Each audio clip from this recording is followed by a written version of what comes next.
Hello friends, मैं Aarti Mittal, mind programmer and astrologer. आपने cricket देखा है, सभी देखते हैं।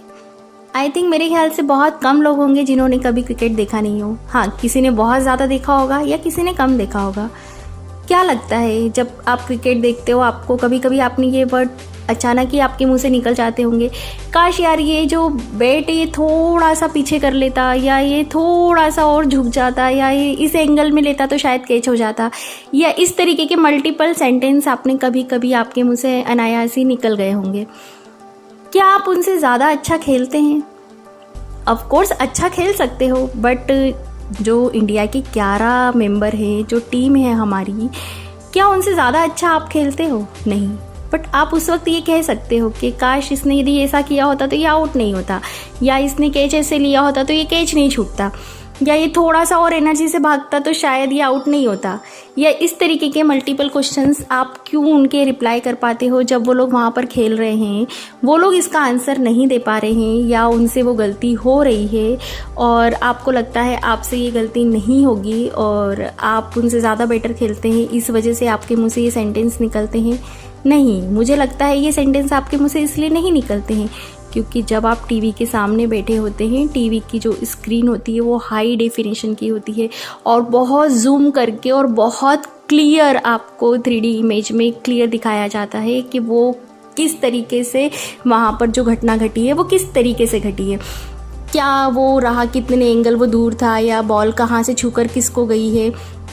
ये सारी चीज़ें आपको बहुत तरीके से दिखाई जाती है, तब आपके लिए डिसीज़न लेना बहुत इजी होता है। तो आप डिसीज़न इसलिए ले पाते हो कि उसने ये चीज़ गलत की है क्योंकि वो आप बहुत जूम करके और थर्ड प्लेस पे से देखते हो, और वो जब वहाँ पर खेल रहे हैं तो वो फर्स्ट प्लेस पे खेल रहे हैं। फर्स्ट प्लेस का मतलब ये है कि वो इन्वॉल्व है और उन्होंने उसके पहले बहुत बार प्रैक्टिस की है, इतनी बार प्रैक्टिस की है और इतनी बार अपने परफॉर्म किया है, इतने लोगों के सामने उन्होंने अपना परफॉर्मेंस दिया है और उसके बाद वो वहाँ से निकल कर आए हैं। इट मीन्स वो बहुत ज़्यादा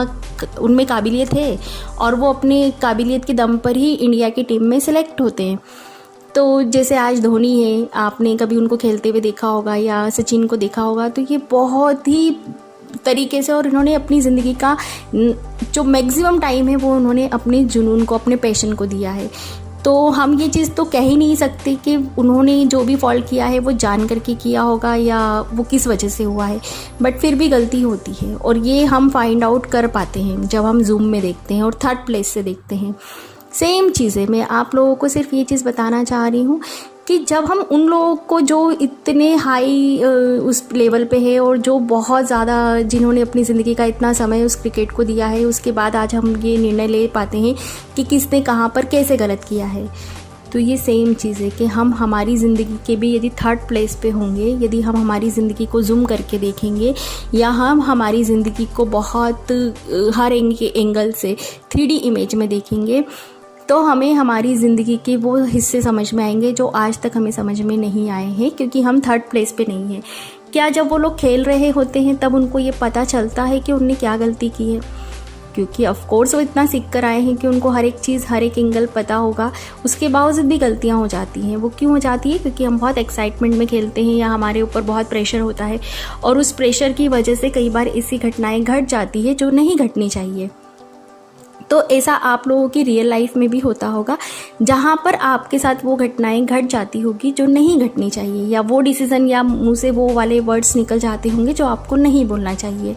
और जब आप बाद में उसको जूम करके या 3D इमेज में या आप उसके ऊपर एनालिसिस करते हैं या आप उसके ऊपर मनन करते हैं या आप पूरा उसको रिवाइंड करते हैं एज अ मूवी के जैसे कि हाँ यार वो वहाँ पर ये चीज़ें हुई थी और मैंने वहाँ पर ये चीज़ गलत बोली थी।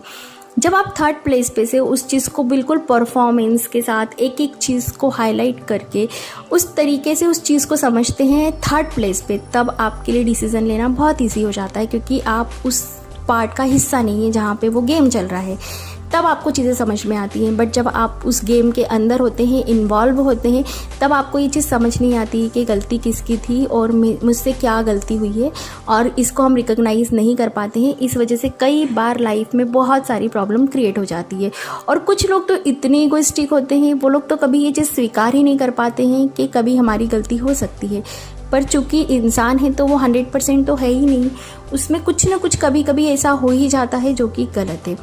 आप अपनी लाइफ की कोई भी एक एग्जाम्पल, अभी जब मैं आपसे बात कर रही हूँ तो आप अगले 4 मिनट में आपको अपने जीवन की कोई भी एक ऐसी घटना है जिसके कारण आज आपकी लाइफ में अभी भी प्रॉब्लम है और जिसको आप सॉल्व करना चाहते हैं, तो उस घटना को याद कीजिए और 3rd प्लेस पे हो जाइए और देखिए अपने लाइफ को पूरा,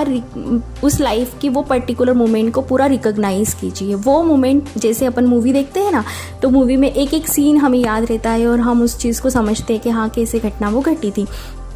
सेम ऐसी चीज़ आप अपनी लाइफ के कोई भी मोमेंट को जो आपको अभी भी प्रॉब्लम करता है, उस मोमेंट के को 3rd प्लेस से आप देखिए और एक एक चीज़ को बहुत तरीके से और बिल्कुल बिना पार्शलिटी के आप उसको देखिए और उसको ऐसे जिए जैसे अभी वो घटना घट रही है।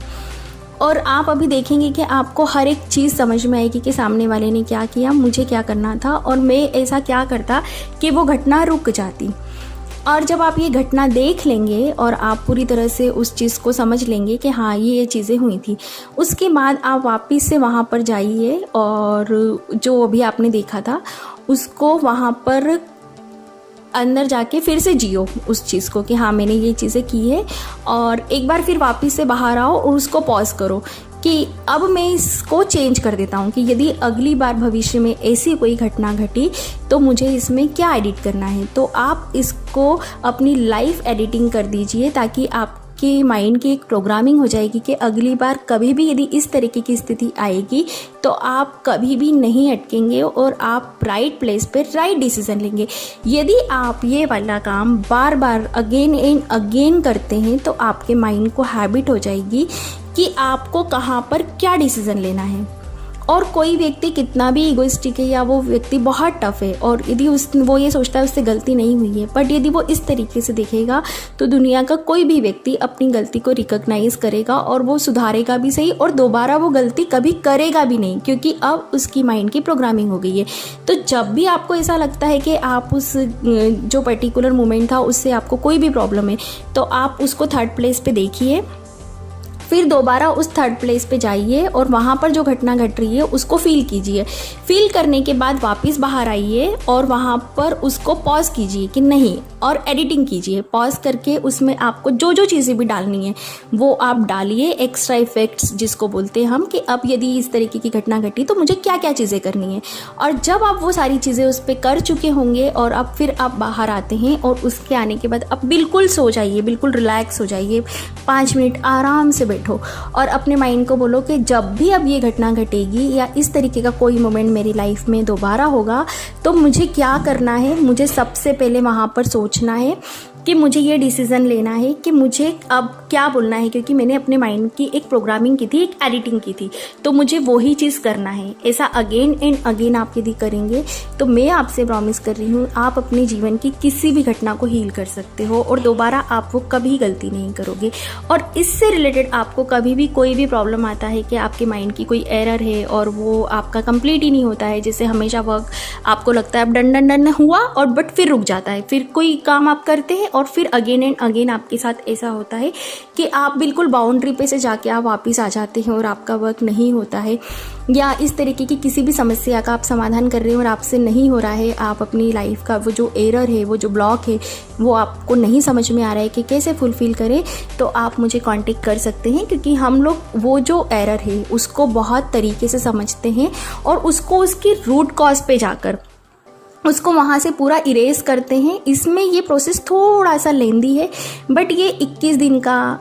20 दिन का, या इसको कभी कभी हम 15 दिन में भी डन कर देते हैं। और यदि वो कभी मेडिटेशन वगैरह करता है या उसका सबकॉन्शियस माइंड पे वर्क है तो ये रिज़ल्ट हमें